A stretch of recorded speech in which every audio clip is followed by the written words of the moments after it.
પૂર્વ કૃષિ મંત્રી રાઘવજી પટેલની સાયબર ક્રાઇમમાં ફરિયાદ, જેમાં રાઘવજી પટેલે સાયબર ક્રાઇમમાં પૂર્વ મંત્રીને બદનામ કરવાનો કારસો રચતા તેમણે ફરિયાદ દાખલ કરાવી. એઆઈ ટેકનિકથી એડિટિંગ કરી અને ફોટો વિકૃત બનાવ્યા હતા.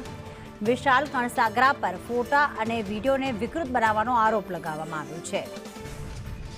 ઉપેન્દ્ર ગોહિલ અમારી સાથે જોડાઈ ગયા છે. ઉપેન્દ્ર, કઈ રીતે ખ્યાલ આવ્યું કે આ પ્રકારના વિકૃત ફોટો જે છે તે વાયરલ કરવામાં આવ્યા છે અને હાલમાં પોલીસ દ્વારા શું આ વ્યક્તિની ધરપકડ કરવામાં આવી છે કે કેમ? જી, ચોક્કસથી જણાવ્યું કે જામનગરના ગ્રામ્ય ધારાસભ્ય અને રાજ્યના પૂર્વ કૃષિ મંત્રી રાઘવજી પટેલે સાયબર ક્રાઇમમાં ફરિયાદ નોંધાવી છે.